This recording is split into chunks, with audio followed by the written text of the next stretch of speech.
Well, the topic is announced. First, I have to introduce myself. I'm born in Moscow. My name is Andranik. I've lived in Germany since 1993, having changed from the University of Hagen to one of the research institutes of the foundation of German trade unions. And I'm also teaching at the Cause Institute of Technology. Cause Institute of Technology is a kind of German MIT, and so in this economic department where I teach, they are primarily economic engineers. So they're making models, so some kind of design for policy makers, for economists, and things like that.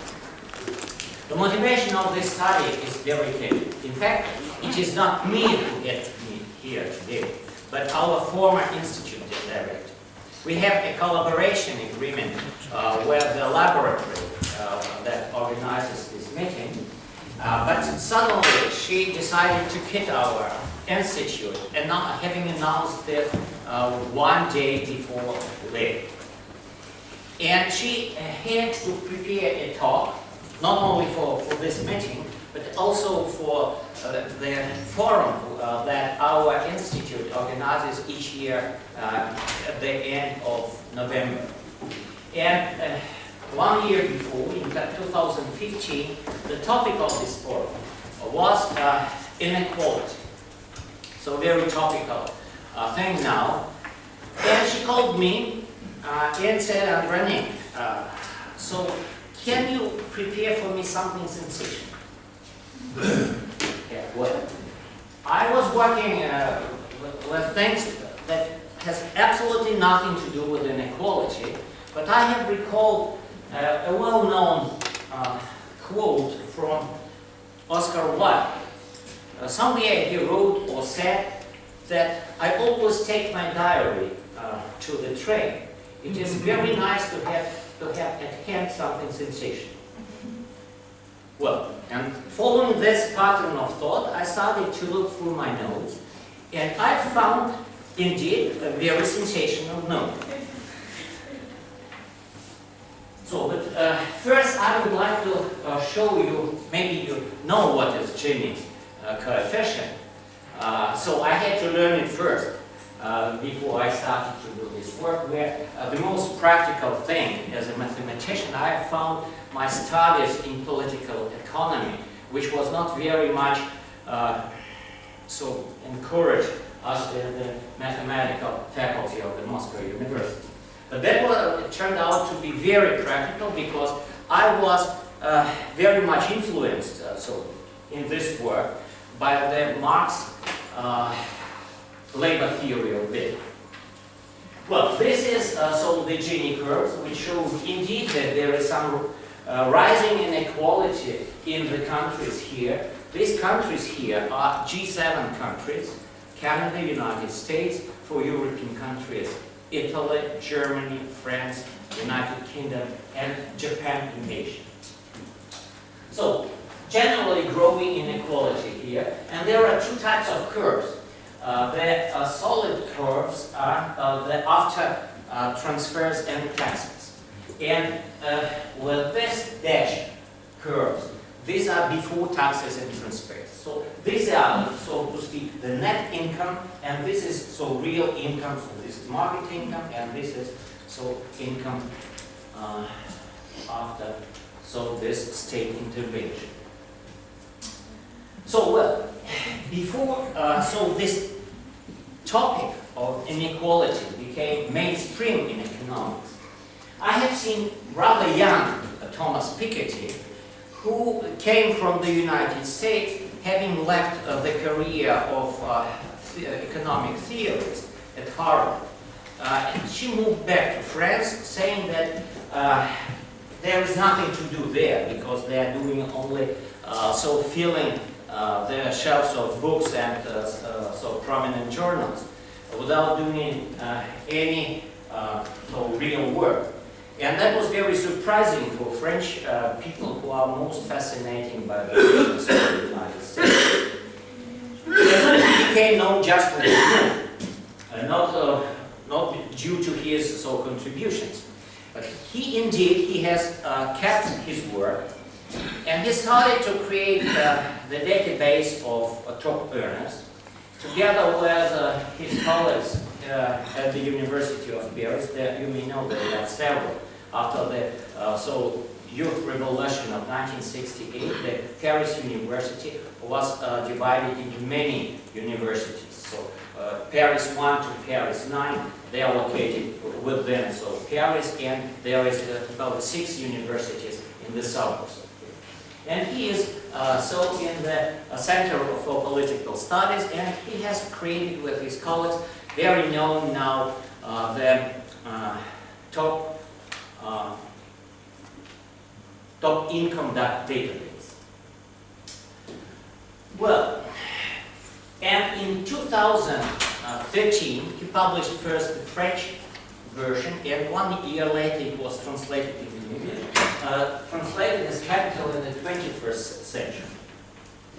The book is rather thick, over 600 pages. It is very easily written and easy to follow, almost so housewives can read this book without any difficulty. And the major idea there was to make some kind of state accounting, to estimate the richness of countries and express them, say, in the GDP units and things like this. So he has followed the patterns of thought of his former tutor, Kuznets, one of the very first Nobel Prize winners in economics. But he has extended his approach, and moreover he has extended it to a number of countries. Well, the topic there was the division between capital and labor in explaining, or rather analyzing, inequalities. So, however, he was, as he has come to France, he was very passionate socialist.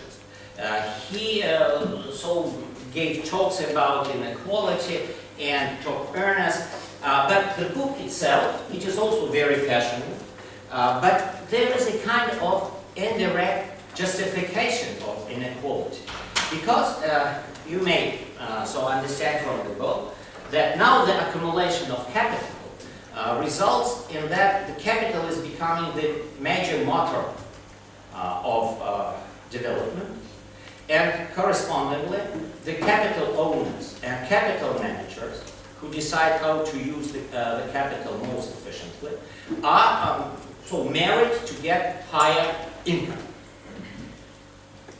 This is, to my opinion, not very fair.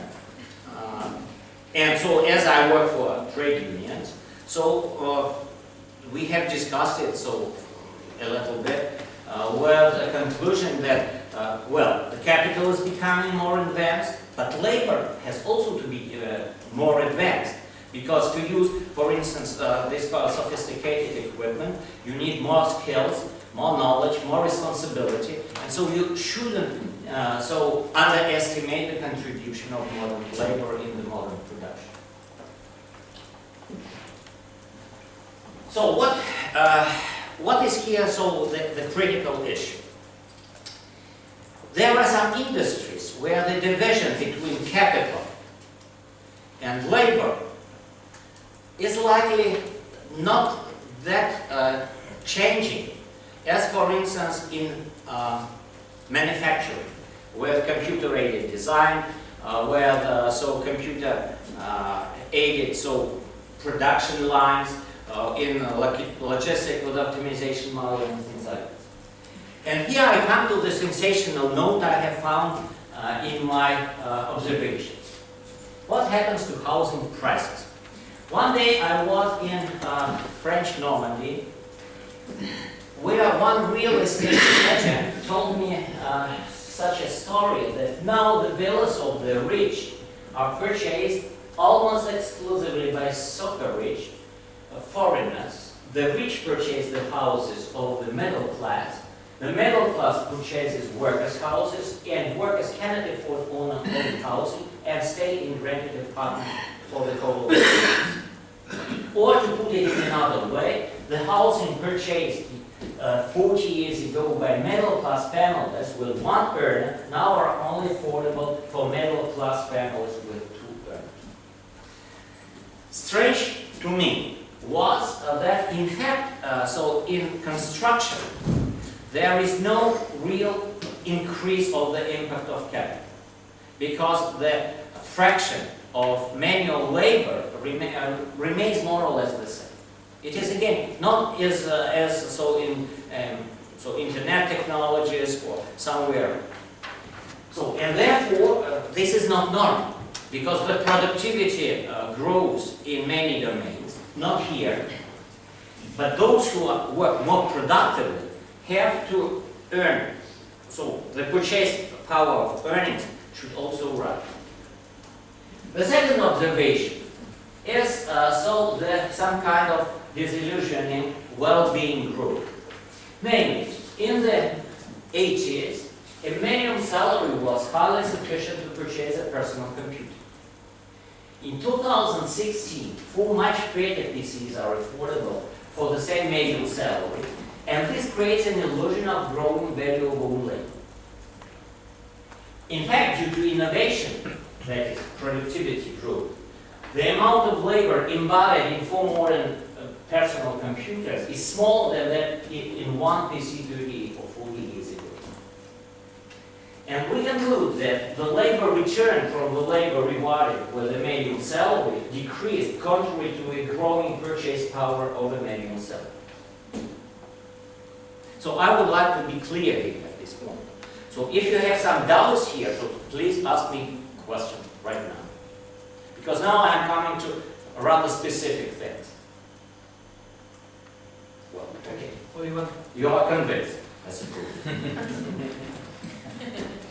Well, why do you use a PC example? I understand it's intuitive, but there are other examples that wouldn't create the same illusion again. no, it is an extreme example. This is because I use it. And so now I'm using United States as also as an extreme example. So what you see here is 4 curves. This are years starting from 1990. I took this year because of the collapse of the Soviet Union and of the Eastern Bloc. Because at that point, capitalism was no longer restricted by a systemic alternative. And so it gave green light to capitalism, and so the whole world moved to the right. So there is 25 years, quarter of a century after this point. And here are percentage of growth. 4 curves are different, but all are about the United States. Here there are 2 curves, 1 and 1.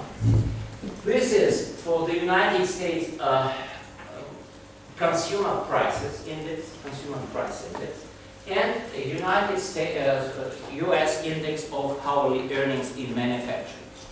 Hourly earnings in manufacturing is a standard reference of income of the low middle class.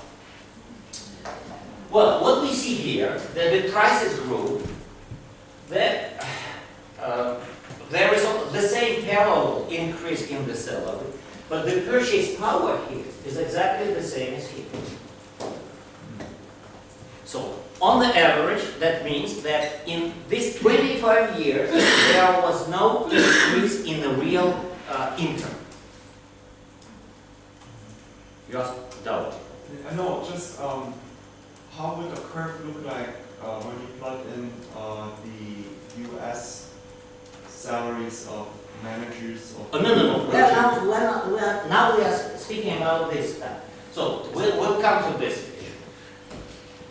So this is the productive force of the United States. So not services, not management, not banking. Just real production, where real value. So I remind you. So I started my talk with the reference to the Marxist political economy. So everything what is created by labor. Capital is accumulated labor. It is also not just land as as it is potential for application of labor, for instance, if there is oil or some other important so things.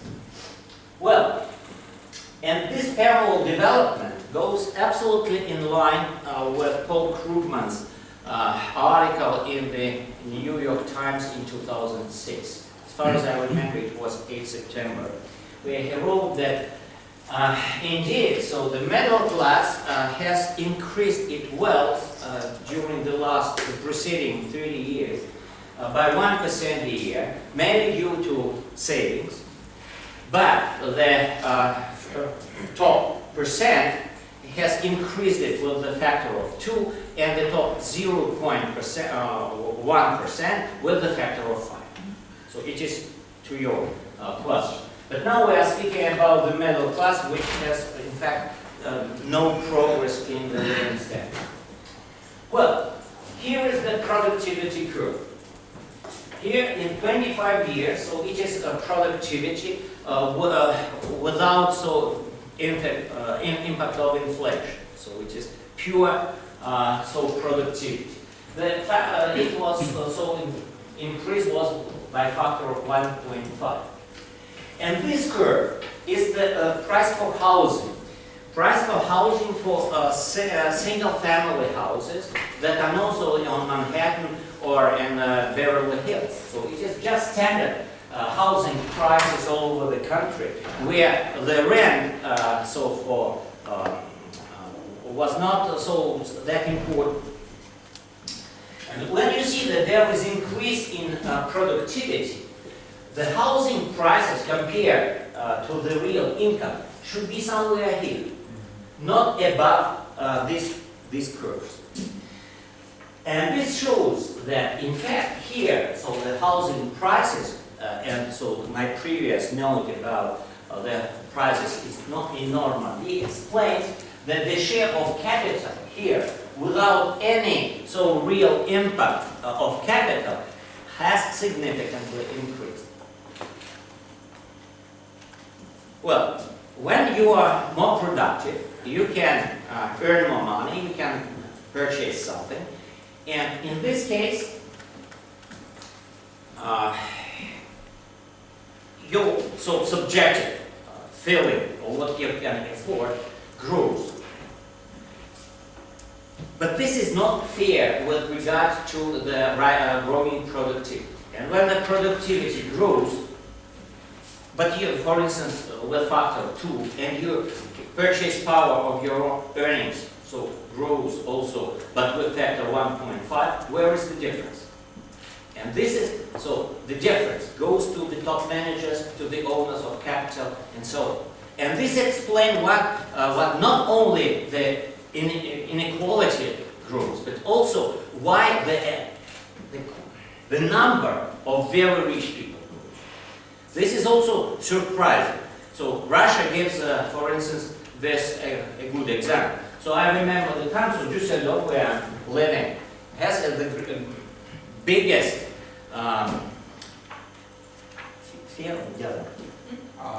fear of yachts. And I remember a report from there that the difference of Russian customers with all other customers is that all other customers, when they would like to purchase a yacht, they start to negotiate, to bargain. But Russian only question they pose is where to pay to. Well, and this explains the psychology. So really, this difference between the real labor equivalent, you get also a labor equivalent for it. So I explain how we come to the notion of labor exchange rate, which I have defined just to study what happens at the level of labor exchange and prices and so on. So just I explain it with example. Then I'll come to formula. So imagine that in 1990, one worker makes 4 cattle per hour, and his colleague requiring the same amount of labor for half the cost. So very similar units. Then they are so they have the same retail price. Due to capital shares, we suppose that social security contribution, etc., the first worker's hourly earnings suffice for 2 coffee pots. So, and vice versa, the second worker has the earnings sufficient for 2 cattle. So the labor embodied in 4 units is exchanged for the labor needed for 2 units. So another 2 units go to the share of capital. Thus, the labor exchange rate, so in this succession of exchanges, is 2 to 1. And this is in our study the status quo. This is the reference point which we consider as fair. We may doubt whether it was fair in 1990, but just to suppose that at that time it was more or less fair. Now imagine that by 2014 the productivity doubles. So, meaning that each worker makes not 4 but 8 units per hour. If labor exchange rate remains the same, 2 to 1, that would mean that hourly earnings, that is purchasing power, doubles as well, that each worker's hourly earnings suffice for 4 units. Maintaining this status quo is so considered fair. However, if in the same year, 2014, the hourly earnings suffice for 3 units, then we have the labor exchange now 8 to 3. And although the purchase power of hourly earnings rises, the situation with labor exchange is decreasing.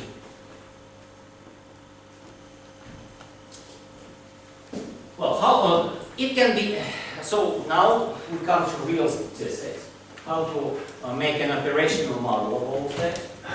And when the United States productivity grows by a factor of 1.5, such as a commensurable increase in the hourly earnings, purchasing power, the fact that the purchasing power with reference to consumer products does not change over 25 years, means that the labor exchange rate with reference to consumer products decreased by a factor of 1.5. Is it fine? And generalizing this train of thought, we obtain the following labor exchange rate index as a function of time, like this. So we take, this is labor exchange rate with respect to consumer prices, with the reference point year 1990. And here first, it is the hourly earnings in consumer units. So in for year, for instance, next year. And we divide it by this productivity index, which is available from, for instance, the OECD study, like this.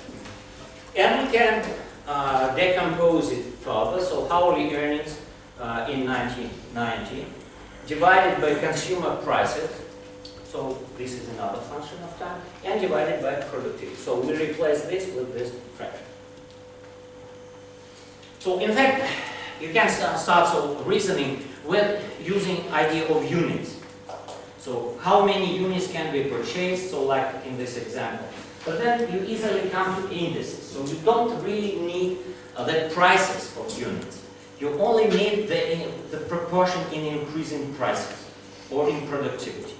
And so you are manipulating exclusively by the indices which are available from official studies. So this can be absolutely in the same way applied to housing prices. So you can express labor exchange rate with respect to housing prices. I repeat, so housing prices are important because I assume that so in housing the share of capital, the impact of capital, doesn't really increase, and therefore it is a very so useful reference. This is how these curves for 8 countries, so the G7 and Denmark, look like. So here, so if you the situation was fair in 1990, So we come to the result in 25 years later, and we see that for your own labor is devalued. So instead of 1 unit of labor exchanged to 1 unit of labor, or with some discount because of capital share at that time. But even taking that into account, you come to quite non-favorable situation by the year 2014, which is the last year which was available from statistics. And so, not surprising, at the top, the most fair situation was in Denmark and the most unfair in the United States. Well, but this is with respect to consumer prices. Consumer price index when it is recalculated this way, about the labor return from your labor. The situation with respect to housing prices is even more dramatic. So compare. For the United States, we have here about 70% of the original status quo, and here you have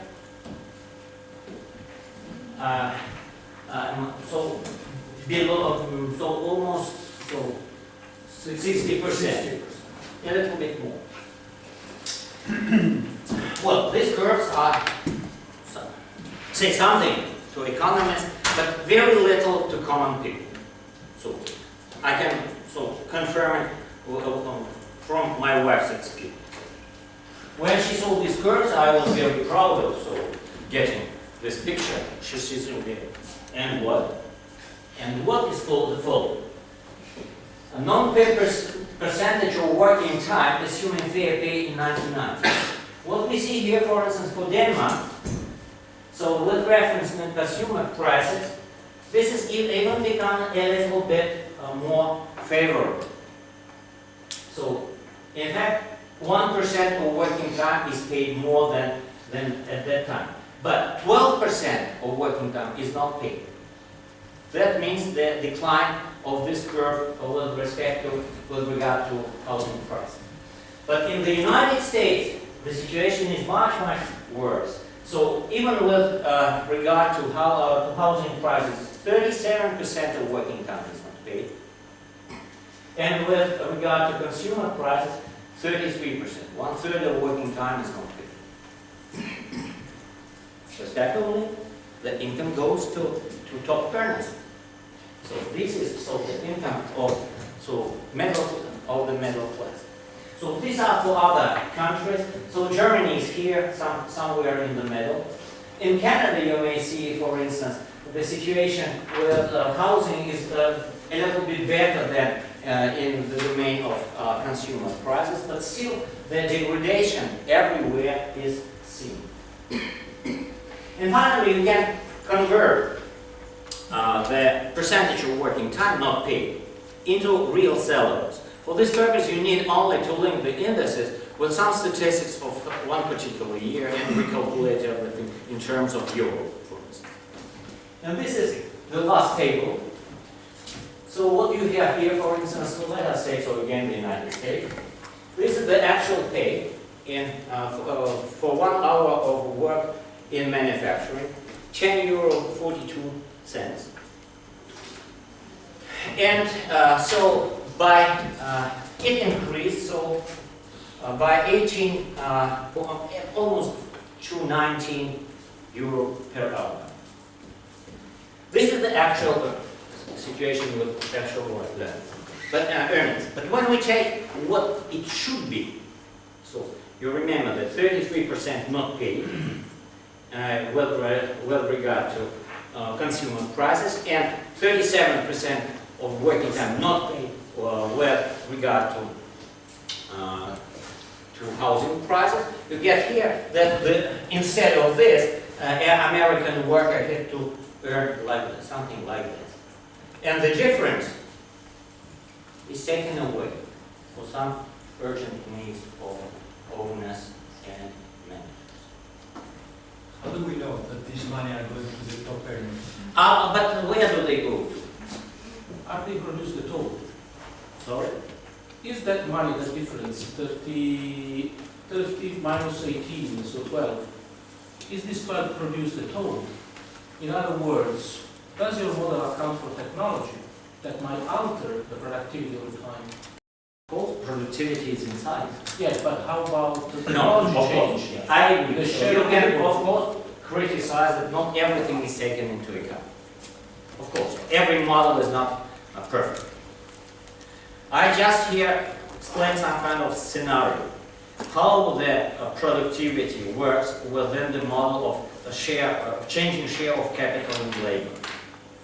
That means that now the share of capital increases like this difference.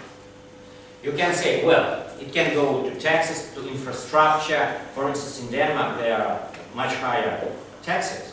And of course, part of this may be regarded as going to some social needs, of course. But now we come to some kind of explanation. Why, for instance, in Denmark, they have the highest so absolute income. So look, in Denmark, you have so the highest earnings. And here, it is a little bit cut. 35.91. Yes, but the difference is not that high. Although this is so the highest payment for our work, and the taxes here in Denmark are indeed very high, and you can see so here. Here. You see, for instance, Denmark, so before taxes is that high, and it goes down like this after taxes. So this difference. So tax policy in Denmark it really reduces the inequality. So by almost so from 0.4 to 0.25, something like that. And now we came to some statistical dependence of Gini inequality with this devaluation of labor. So you have here correlation tables, so with variables on the model. So this is, so for instance, actual Gini market income before income, this is after taxes and transfers. Here it is growth of general productivity. You see here no significant correlation. Here you come to the non-paid percentage of working time, or so non-paid, so hourly earnings, with respect to consumer prices, and this is with respect to housing prices. Here you see very significant correlation between the inequality and this non-paid fraction of labor. So what more or less confirms my hypothesis that the growing inequality depends on this non-payment, not on for the real work done. This is in fact, so 3 stars means so only 1% 2.1 significance. Well, now I come to conclusions. So what I try to illustrate is that there is a real dependence between the degree of inequality and the degree of labor devaluation. So when we have all these curves which go down, it is in fact devaluation of one's labor in this labor exchange. And this is not due to chance that the smallest labor devaluation is inherent in Denmark, where the inequality is the lowest among the countries considered, and the greatest labor devaluation is inherent in the United States, where the inequality is the highest among these countries. What to do? So, of course, taxes is a good thing. One of explanation of why taxes are good is so one of interesting remarks in Piketty's book is that I didn't expect it, that contrary to globalization, most of capital is retained in the country of origin. So all these things about export of capital is about so a few percent of the total capital. that means that mainly the whole of production goes primarily to the internal market. Except for the European Union, where the fact that we are capable that hold. Well, so statistic, for instance, for Germany, indeed, so it is not very few percent, but it is about 12–15%. But it is still not a decisive fraction of. So there are some branches of industry, of course, like cars and some others, but they are not sold, even not 2/3 of the total production. And that means that, for instance, when in Denmark taxes are high, and so the most of manufacturers are oriented toward the internal market, and when the population is poor, then they cannot realize all the commodities they produce. That means that equalizing inequality with high taxes for instance, for production and for top earnings, make a kind of stimulation effect on the internal market. And that provides profit to the industries. It is not so, like for instance, liberal philosophy says that when you have severe tax policies, that will kill businesses. It can stimulate so the consumption. When there are transfers from rich to the poor, they start to purchase things which are easy to produce, because rich people purchase exclusive things which require a large amount of labor, but of little consumer value. So it's like luxury goods. They are not productive in the total economy. And this policy, in Denmark, shows that Denmark, with the lowest inequality worldwide, is, however, very productive and very innovative, and the businesses there running very well in spite of high prices, even export prices.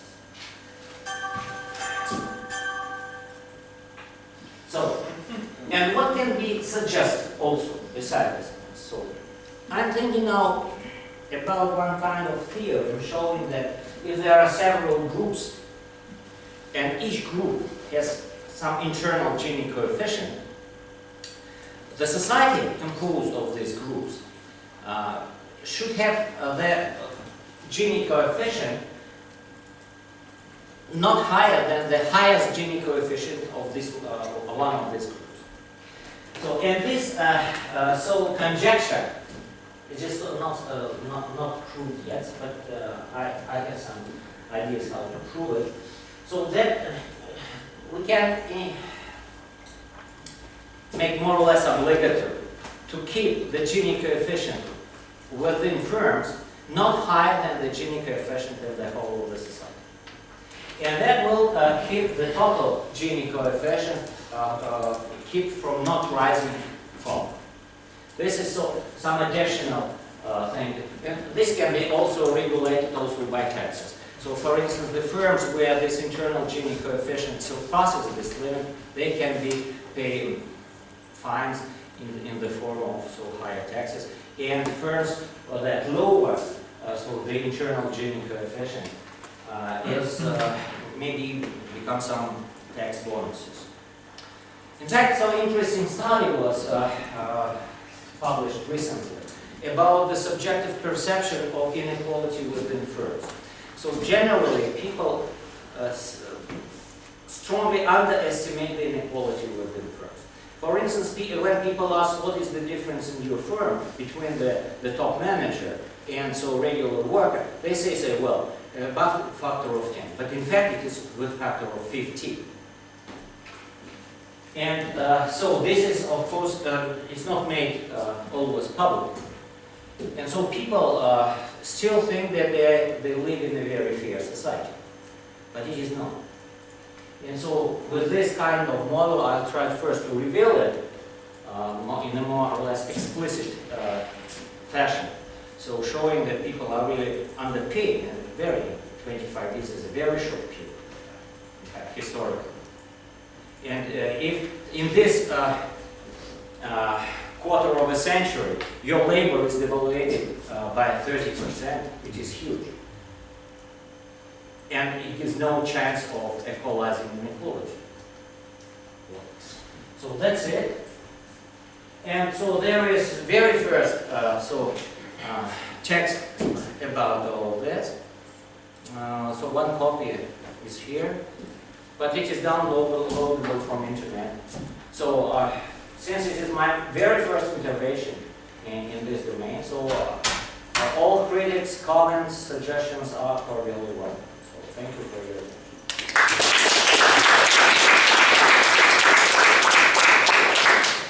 Well, thank you very much. We do have some time for discussion, and maybe we could do without mic if you speak out loud. Chris. Yeah, thank you very much.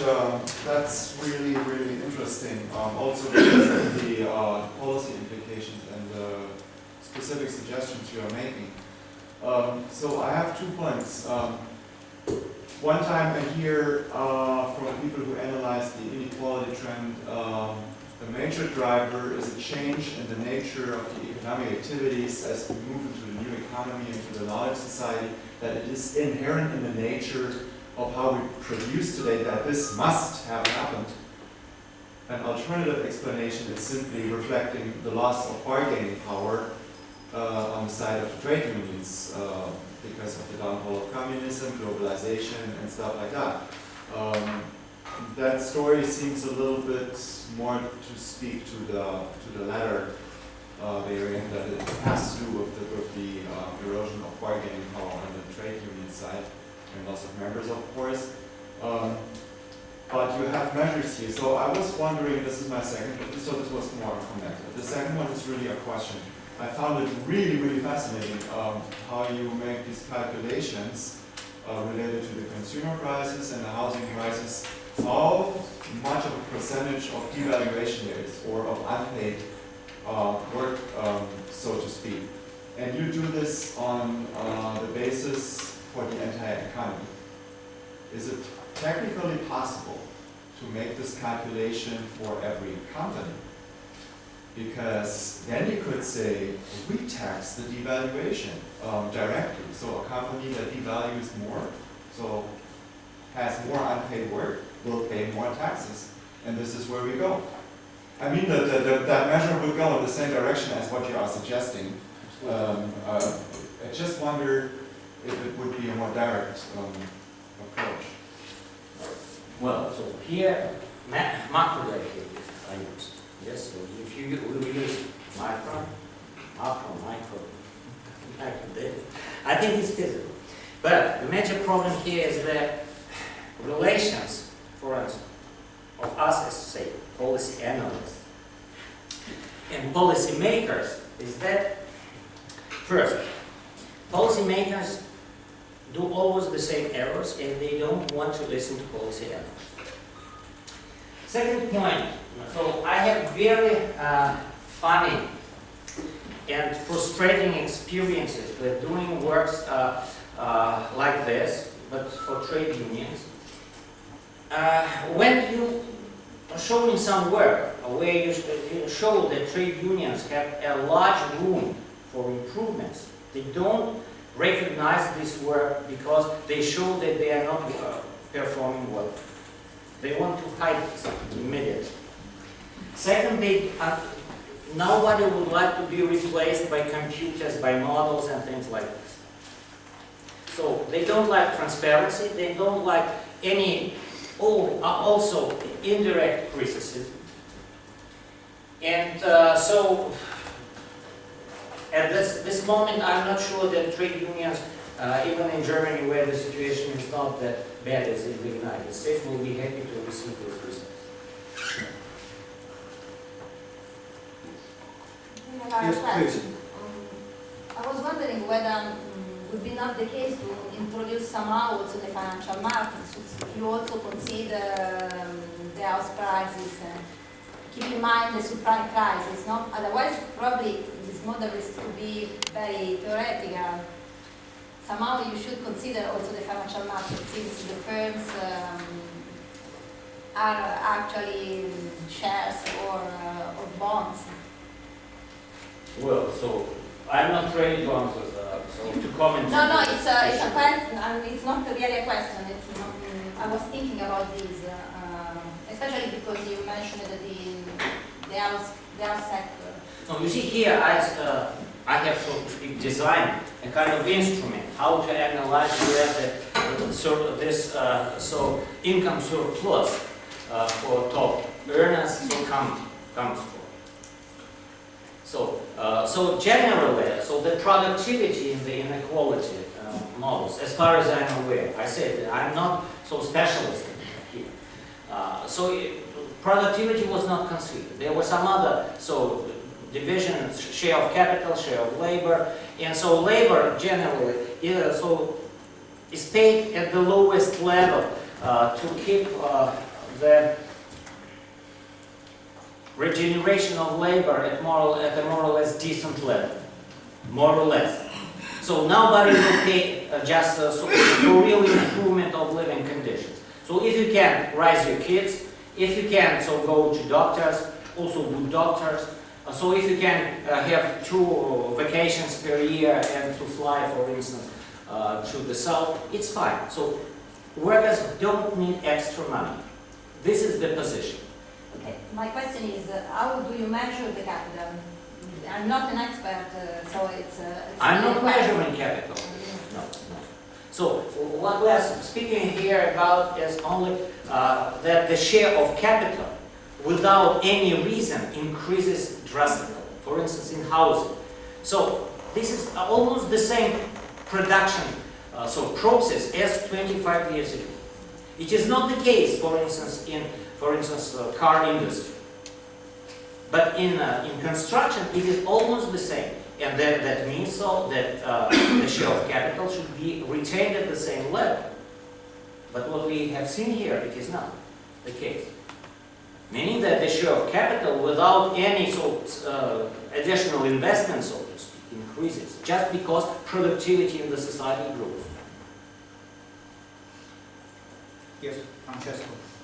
Well, let me say that I'm very sympathetic with your message, and I'm mainly concerned about the validity of the number you're showing. My main concern is about the indicator you're building, the labor-to-labor exchange rate. And while I understand the way you compute it at one point in time, I'm not so sure that you can compare this number over time. And in my opinion, what you are omitting is the fact that technology has changed over time. And technology has changed both in the service sector and in the construction sector. The materials with which we build houses are not the same of 30 or 20 years ago. This changes the denominator of your equation, the productivity one. And therefore, of course, I'm speaking out of intuition because I'm thinking now that I've listened to you. This, in my opinion, casted out about whether the trend that you show is exactly going the way you show, and it is, and it shouldn't be instead flatter. Second point. I think that here you are absolutely right.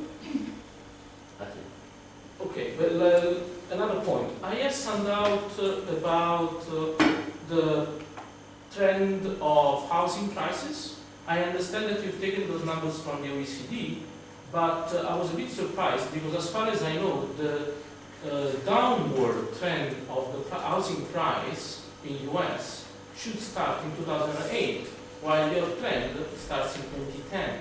So maybe double check those numbers. That I just downloaded. Yeah, but I don't know if they are corrected in some way, because according to me, they, at the origin of the crisis of 2008, there is the crisis of subprime that is linked with the prices of the houses. So the prices of the houses must have started changing before 2010. Intuitively, this is what I would expect, and the economist said that I'm right. But maybe there is some transformation that we don't know. Maybe you have more developed intuition than me. I'm influenced not to forget by the political economy, which is 150 years ago, and you are much more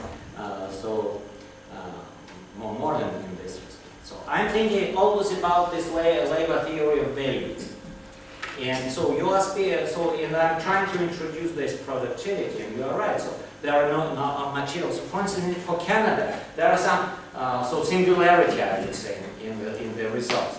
And I try to interpret it in terms of that Canada is exploring far north. And partially the houses are built where the infrastructure is not well developed, so the logistic is very expensive, and that may provide some additional costs to the housing prices making. So there's difference for Canada compared with the United States. But all these are speculations. So I just used these statistics as given from the OECD study, without thinking much about how well is the data prepared for the release. Related to what Francesca said, I just wonder, so you don't dispute that technology has been innovated, and for that matter productivity has been increasing, and that changes the calculus. I just wonder if the argument nevertheless holds that capital has taken a bigger share from that productivity increase without than labor. real reason for it. And the workers get some illusion that they also have better conditions. But these better conditions are not equivalent to the growth in their productivity. I'm sorry if the question is very stupid. I really don't know about this. But so we understand that the share of the rich guys have more capital. But this would be a bad thing if they don't invest the capital. So you see here an example of why, like in luxury good houses, so they're buying more houses, but this is not like investment. Is there a way to make sure that at the same time they keep this capital at home, like hidden or whatever, but they do not invest it? Do we know that the extra money that they got, they don't return to the economy? But here we speak about income. We don't speak here about how the money is reinvested. It's just income. So before or after tax.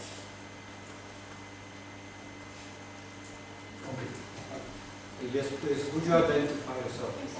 Could you clarify once again how to measure the fair pay with reference to housing prices compared to the actual pay? This is the formula with for consumer prices. And it is exactly the same. So you see here hourly earnings in consumer units, and here are hourly earnings expressed in housing units. And then you come to housing unit, here is consumer price index, and here will be housing price index. That's it. Roberto?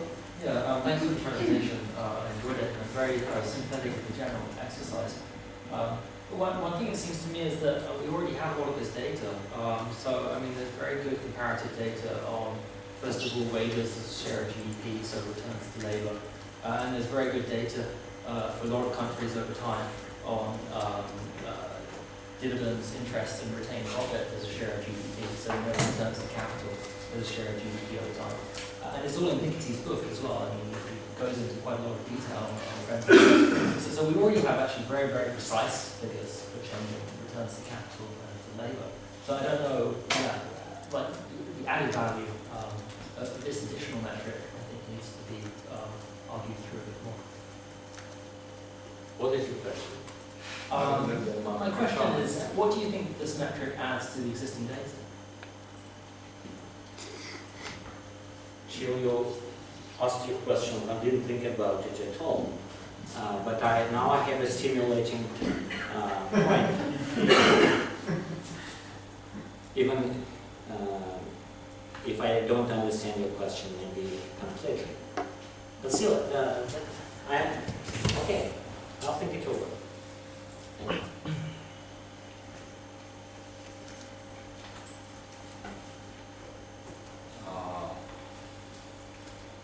Seems that So one of my superiors when I was young told me that Andranik, can speak longer than required.